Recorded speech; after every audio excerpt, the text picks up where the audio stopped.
Bonjour à tous, j'espère que vous allez excellemment bien. Aujourd'hui, on se retrouve pour parler de la Coupe du Monde de football 2022 au Qatar, ce grand pays des droits de l'homme.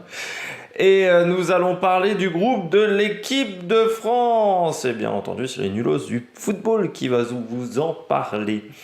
N'hésitez pas à vous abonner à la chaîne, à réagir dans les commentaires, à mettre un pouce bleu, à partager la vidéo si vous pensez qu'elle peut intéresser vos proches. N'hésitez pas dans les commentaires à me dire quelles équipes vous voyez passer dans ce groupe D. Est-ce que vous voyez l'équipe de France se faire éliminer par le Danemark, par l'Australie ou par la Tunisie? N'hésitez pas également, quand vous vous abonnez à la chaîne, à rajouter la petite cloche, comme ça vous êtes au courant des dernières vidéos qui sortent sur la chaîne, notamment des vidéos cyclisme, route du Rhum, voilà, F1, il y a encore un dernier Grand Prix. Donc voilà, il y a pas mal de choses sur la chaîne qui vont arriver dans les prochains jours. On commence tout de suite cette vidéo avec le groupe D, donc le groupe de l'équipe de France, avec également l'Australie, le Danemark et la Tunisie dans ce groupe.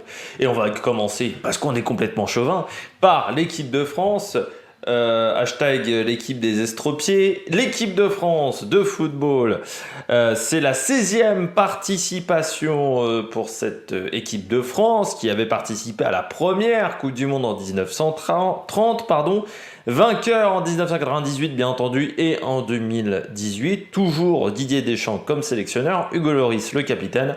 Troisième au moment du tirage au sort de la Coupe du Monde du classement FIFA. Désormais, nous sommes quatrième. La phase de qualification s'est plutôt bien déroulée pour nous avec 5 victoires, 3 matchs nuls, 18 buts marqués pour 3 buts seulement encaissés. Après, les adversaires n'étaient pas non plus très impressionnants avec l'Ukraine, la Finlande, la Bosnie-Herzégovine et le Kazakhstan. Nous avons fait match nul face à l'Ukraine à 2 reprises, un partout à chaque fois, et face à la Bosnie-Herzégovine. Et nous avons gagné face au Kazakhstan 8-0 lors de l'avant-dernier match, 2-0 face à la Finlande lors des 2 rencontres, et puis 1-0 face à la Bosnie-Herzégovine lors du 3e match, et 2-0 face au Kazakhstan lors du 2e match. Nous avons également fait 2 matchs amicaux, face à la Côte d'Ivoire, victoire 2-1, face à l'Afrique du Sud, victoire 5-0, et puis il y a eu la Ligue des Nations, 3 défaites, 2 nuls, 1 victoire. La victoire c'était face à l'Autriche, 2-0. Les 2 défaites face au Danemark, 2-0 et 2-1. Défaite également lors d'un match face à la Croatie, 1-0. L'autre rencontre, nous avons fait match nul, 1-1. Et nous avions fait également match nul, 1 partout lors du premier match face à l'Autriche. Du côté de la sélection, eh bien, il a fallu faire avec énormément de blessés, notamment N'Golo Kanté qui a une blessure aux ischio-jambiers, Paul Pogba qui a une blessure au genou.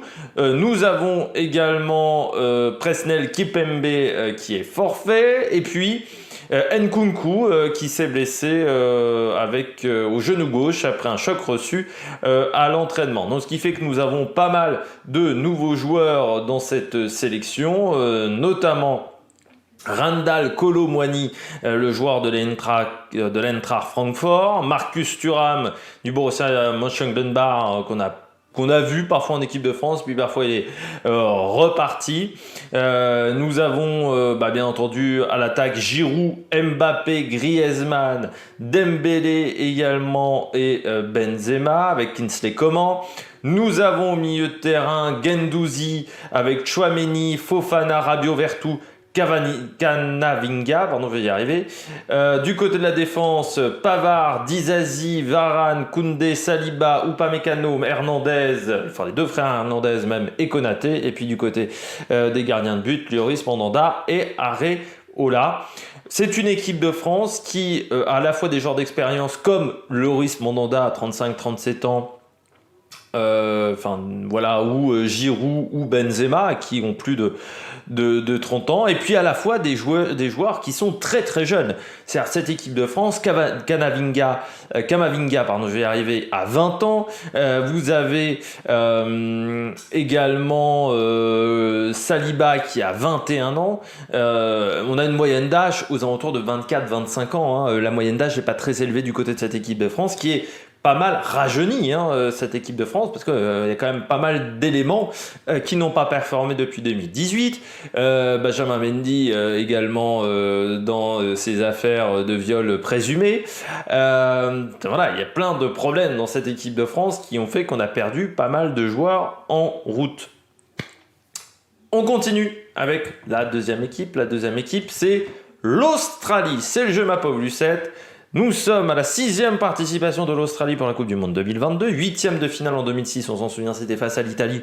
L'Italie était passée ric-rac dans ce match-là.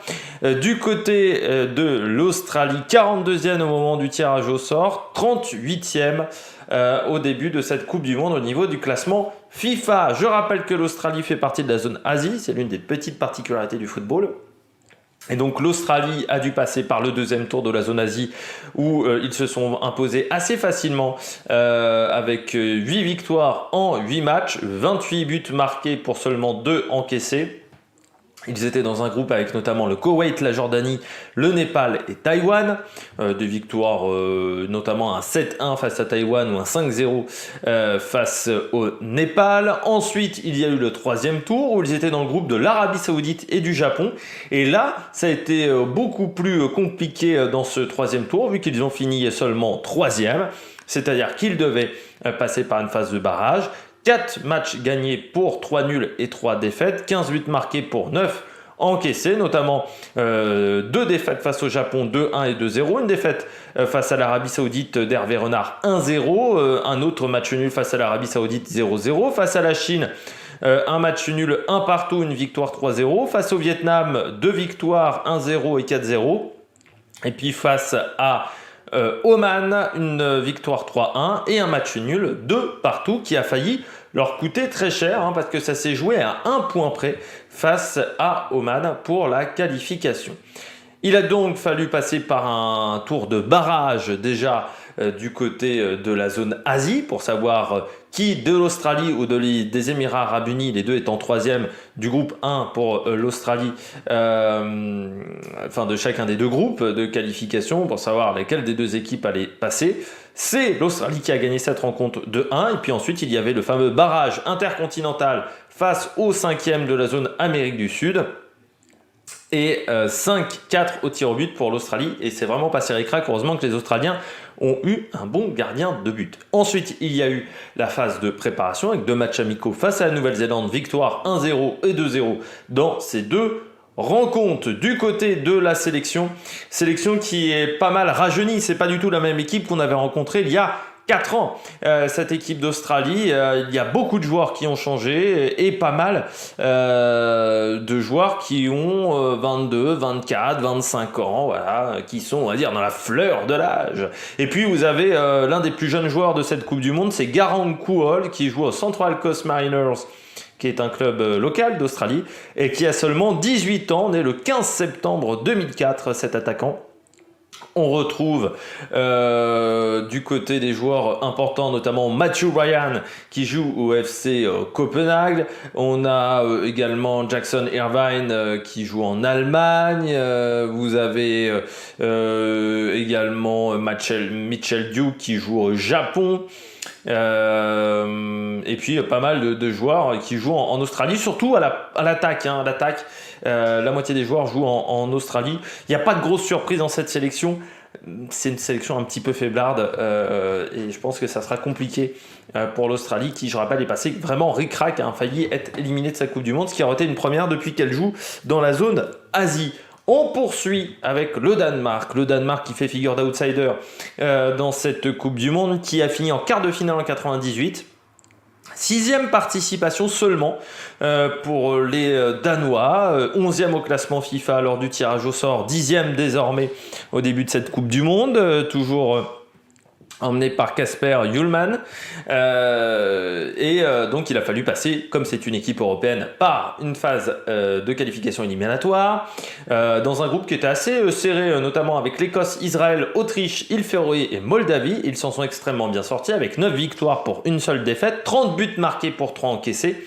notamment une victoire 8-0 face à la Moldavie, une victoire 5-0 face à Israël, 3-1 face aux îles Féroé. La seule défaite dans ce parcours, c'est lors du dernier match face à l'Écosse, défaite 2-0 qui a permis à l'Écosse de se qualifier, d'avoir un peu plus de marge au niveau de la qualification pour les barrages. Ensuite, il y a eu la Ligue des Nations et des matchs de préparation. En Ligue des Nations, ils étaient dans le groupe de l'équipe de France.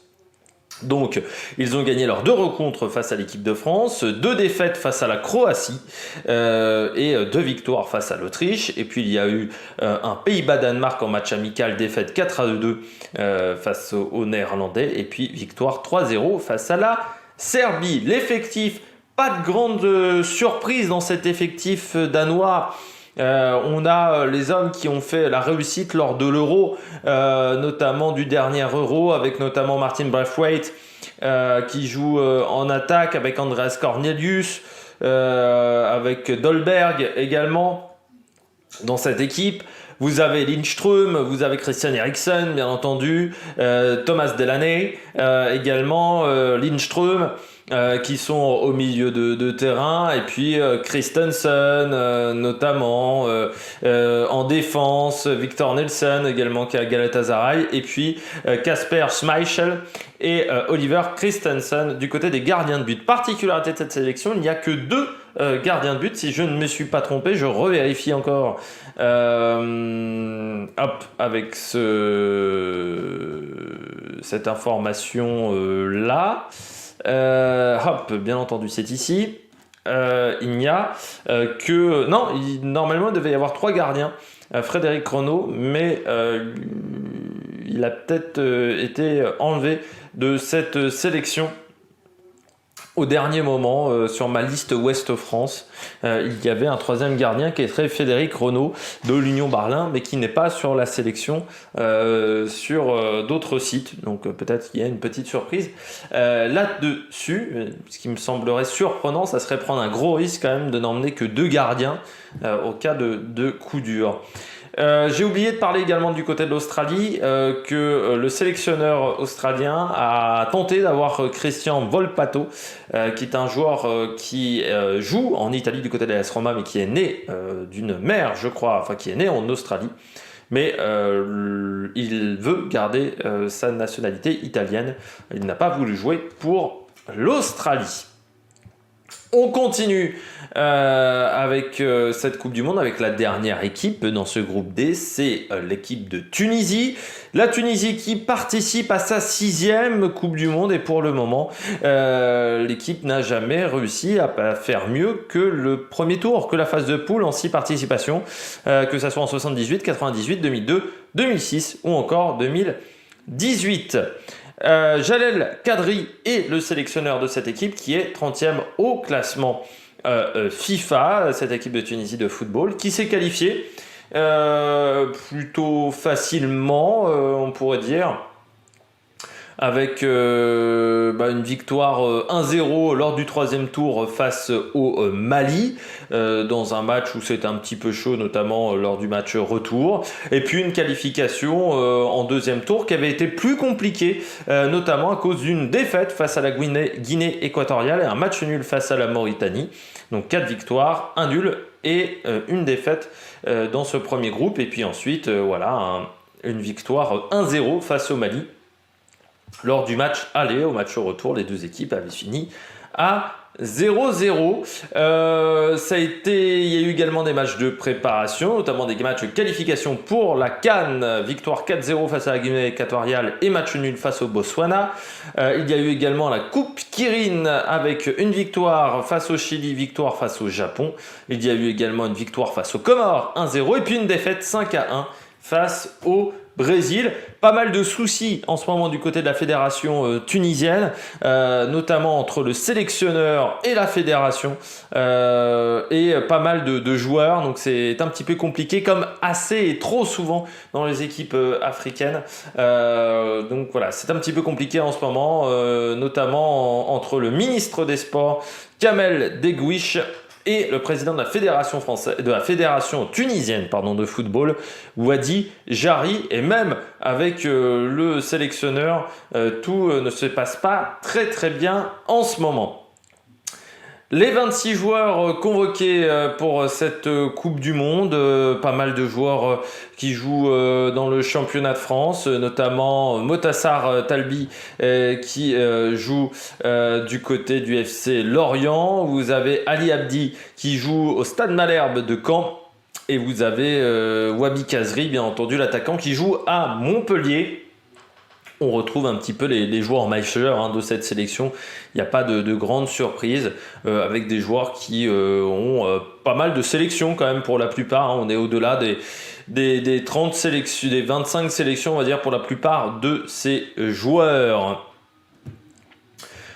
Eh bien, on a fait le tour de cette équipe de Tunisie. On passe désormais au calendrier. Alors déjà mes favoris, mes pronostics un petit peu dans ce groupe-là. Eh bien, je pense que la France et le Danemark devraient se qualifier pour les huitièmes de finale de la Coupe du Monde. Ça me semble compliqué pour l'Australie parce que l'effectif est très jeune, parce que je pense qu'en termes de qualité d'effectif, c'est un petit peu inférieur. Et puis la Tunisie, c'est toujours compliqué pour les équipes africaines en Coupe du Monde.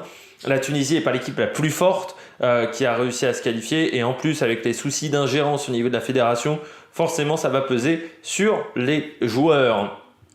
On passe au calendrier, le calendrier de ce groupe D. Eh bien, nous avons le premier match qui sera Danemark-Tunisie le mardi 22 novembre à 14h. Ça sera sur beIN Sport. France-Australie le même jour à 20h. Ça sera bien entendu sur TF1 et beIN Sport.